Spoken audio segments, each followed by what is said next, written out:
भजन संहिता उसका 40 अध्याय 1 पद से 3 पद तक। मेरे प्रिय, परमेश्वर दाऊद के द्वारा यहाँ पर एक स्तुति के गीत को लिख रहा है और वो यहाँ पर एक बात कहता है, मैं धीरज से यहोवा की क्या कर रहा हूँ, बाट जोहता रहा। और बाइबल में कहती है उसने मेरी ओर झुककर मेरी दुहाई को क्या किया, उसने सुन लिया।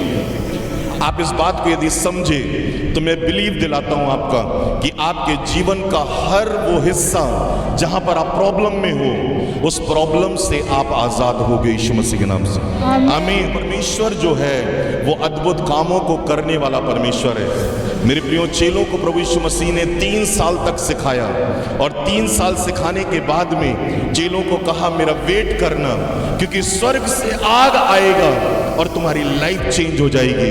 तुम अपने नहीं रहोगे परंतु तुम जो है मेरे लिए जियोगे और मेरे लिए काम करोगे। आमीन, हालेलुया।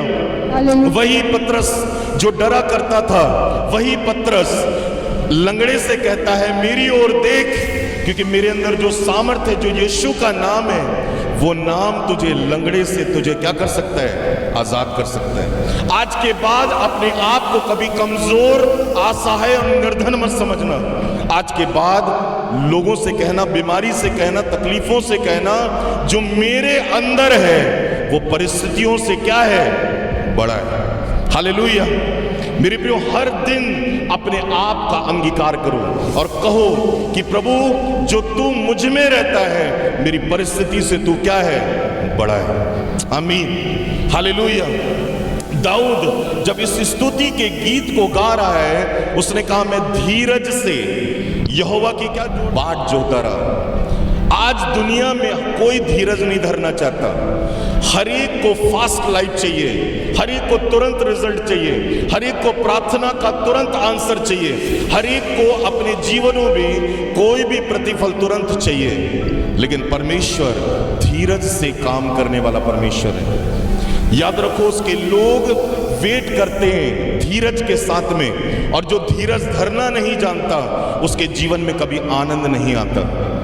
याकूब 1 अध्याय के एक दूसरे पद से यदि आप पढ़ो तो बाइबल में लिखा है, जब तुम नाना प्रकार की परीक्षाओं में पढ़ो तो इससे बड़े आनंद की बात समझना, क्योंकि इससे क्या उत्पन्न होता है, क्या उत्पन्न होता है, धीरज। और धीरज के आने से आनंद आता है।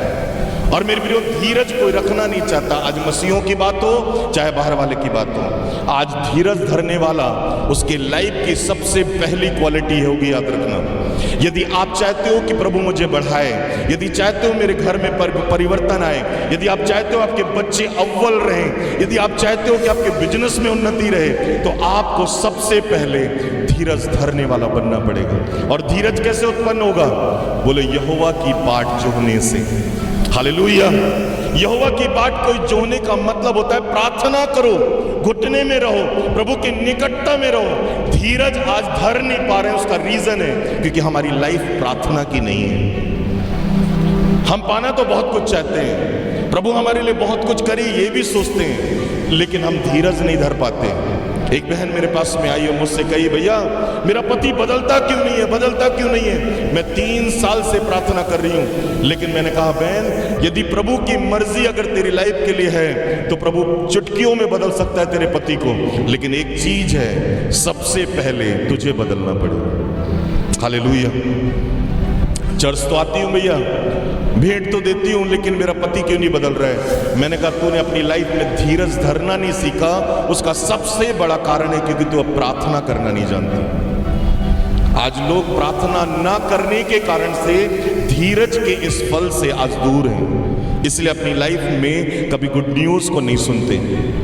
वो हमेशा चिड़चिड़े रहते हैं, स्ट्रगल में रहते हैं, प्रॉब्लम में रहते हैं, समस्या में रहते हैं, और उनको समझ में ही नहीं आता कि मैं कैसे अपनी आशीषों को पा सकता हूं। परमेश्वर ने अब्राहम से कहा था, अब्राहम यदि तू धीरज धरेगा तो मैं तुझे क्या बनाऊंगा, विश्वासियों का पिता।